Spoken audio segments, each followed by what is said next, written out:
సాధారణంగా మీకు రోడ్డు ప్రమాదాలు జరిగినప్పుడు మీ దగ్గరికి వచ్చే ట్రామా కేసులు కూడా చాలా ఉంటాయి. సో, ఇక్కడ 2 విషయాలు. ఒకటి రోడ్డు ప్రమాదాలు జరిగినప్పుడు ఆ సంబంధిత తోటి ప్రయాణికులు కావచ్చు, వారిని ఏ రకంగా సురక్షితంగా ఉంచి హాస్పిటల్ వరకు తీసుకురావాలి ఒకటైతే. సో, ట్రామా కేసులు మీరు ఏ రకంగా డీల్ చేస్తారనేది 2. ఈ విషయాల గురించి బాగా వివరిస్తారు. ట్రామా అన్నది చాలా అంటే దానికి it is a very important aspect of critical care. ఎందుకంటే రక్తస్రావం చాలా ఎక్కువ అవుతుంది. ఎముకలు విరిగినా, లోపల తగిలినా, ఏది తగిలినా బ్లీడింగ్ అనేది చాలా ఎక్కువగా అయిపోతుంది. అండ్ ఇది వరకు గోల్డెన్ అవర్ ఆఫ్ ట్రామా అనేవాళ్ళు. 1 అవర్లో పేషెంట్ కరెక్ట్ సెంటర్కి వెళ్ళాలనేవాళ్ళు. ఇప్పుడు ప్లాటినం 10 మినిట్స్ అంటారు. ఆ 10 మినిట్స్లో కరెక్ట్గా ఇప్పుడు ఏంటంటే సీట్ బెల్ట్ వేసుకున్న మనిషి కారులో వెళ్తుంటాడు, ఏ పిల్లర్ను కొడతాడు, లేకపోతే రోడ్ పక్కన పార్క్ చేసిన ట్రక్నో లారీనో కొట్టేస్తాడు. కొట్టేసినప్పుడు తలకు దెబ్బ తగులుతుంది. మనం అంతా అలాగే హెడ్ ఇంజరీనే చూస్తుంటాం. అంత ఇంపాక్ట్ అయినప్పుడు వెన్నుపూసకు కూడా దెబ్బ తగులుతుంది అనమాట. అది మనం గుర్తించలేకపోయాం అనుకోండి, మనం మూట కట్టేసి పేషెంట్ని ఒక బ్యాగ్ లాగా తీసుకొచ్చి ఆటోలో కూర్చోబెట్టి హాస్పిటల్కి తీసుకొస్తే ఇక్కడికి వచ్చేసరికి ఆ వెన్నుపూసకి ఇర్రివర్సిబుల్ డ్యామేజ్ అయిపోతుంది. సో అటువంటి వాళ్ళని ఎలాగట్ట మనం ట్రాన్స్ఫర్ చేయాలి, దానికి బోర్డ్స్ ఉంటాయి. అంబులెన్స్ వ్యవస్థను ఇంప్రూవ్ చేయాలి. హైవేస్ మీద అంబులెన్స్ వ్యవస్థను ఇంప్రూవ్ చేయాలి. అంబులెన్స్లో ఇటువంటి బోర్డ్స్ స్పైన్ బోర్డ్స్ అంటారు, అవి ఉంచాలి. కాలర్స్ పెట్టాలి, ఇవన్నీ పెట్టాలి. అంబులెన్స్లో ఇమ్మీడియట్గా పేషెంట్కి ఇవ్వగలిగిన ఫ్లూయిడ్స్ ఉండాలి. ఎందుకంటే బ్లడ్ ప్రెషర్ మెయింటైన్ చేయడం చాలా ఇంపార్టెంట్. బ్లడ్ బ్యాంక్ వ్యవస్థ చాలా, ఇక్కడ బ్లడ్ బ్యాంక్ ఉంది మాకు ఆల్మోస్ట్ 150 నుంచి 200 బ్యాగ్స్ మాకు ఎనీ టైం అవైలబుల్ ఉంటాయి ఈ హాస్పిటల్లో. అట్లాగా నియరెస్ట్ బ్లడ్ బ్యాంక్ ఎక్కడ ఉంది, బ్లడ్ బ్యాంక్ వ్యవస్థను కొంచెం ఇంప్రూవ్ చేసుకోవాలి.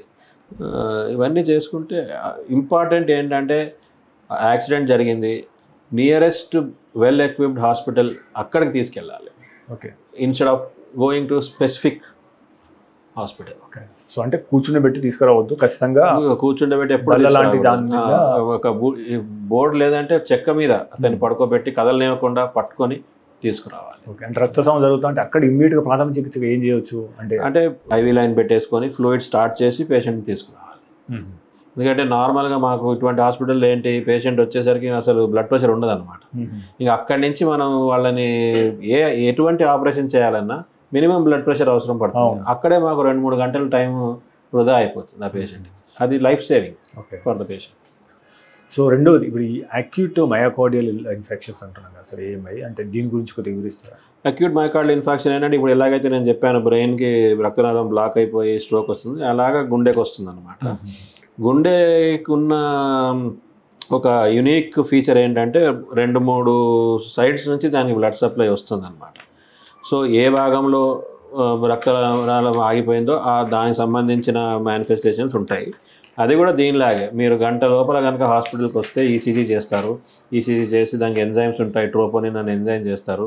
ఇందులో తేడా కనపడితే యాంజియోగ్రామ్ చేస్తారు. దాంట్లో బ్లడ్ క్లాట్ కనుక కనపడితే దాన్ని ఓపెన్ చేయడం, స్టెంట్ వేయడం చేస్తారు. ఒక్కోసారి ఏంటంటే స్టెంట్ అమర్చడం వీలు కాకపోతే బైపాస్ సర్జరీ అంటారు. దీనికి ఇవన్నీ ఆప్షన్స్ ఉంటాయి అన్నమాట. ఇంకోటి, జీర్ణాశయంలో రక్తస్రావం లాంటి పరిస్థితులు ఎందుకు ఎదురవుతాయి, దానికి ఎలా జీర్ణాశయంలో రక్తస్రావం కావడానికి 2 మెయిన్ కారణాలు ఉంటాయండి.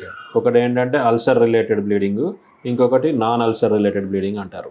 అల్సర్ ఏంటంటే మీరు చీటికి మాటికి మోకాళ్ళ నొప్పులకి, నడుము నొప్పికి మాత్రలు వేసుకుంటారు, పెయిన్ కిల్లర్స్ వేసుకుంటారు. పెయిన్ కిల్లర్స్ స్వతహాగా ఏంటంటే ఆ లోపల జీర్ణాశయంలో ఉండే కోటింగ్ డ్యామేజ్ చేసే స్వభావం ఉంటుంది మెడిసిన్స్కి.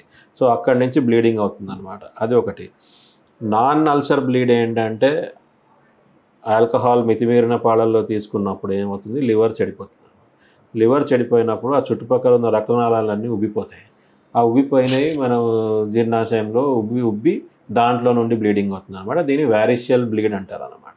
ఇది వచ్చినప్పుడు ఇది ప్రాణానికి చాలా డేంజరస్. అక్కడ బ్లీడింగ్ అయినప్పుడు లివర్ ఫంక్షన్ కూడా మళ్ళీ చెడిపోతుంది అనమాట. This is variceal upper GI bleed అంటారు. మీరు తీసుకునే అదే మందులు, అదే నాణ్యమైన మందులు, కానీ సగం ధరకే. అవును, మెడ్ ప్లస్ బ్రాండ్స్ పై 50 to 80% తగ్గింపు.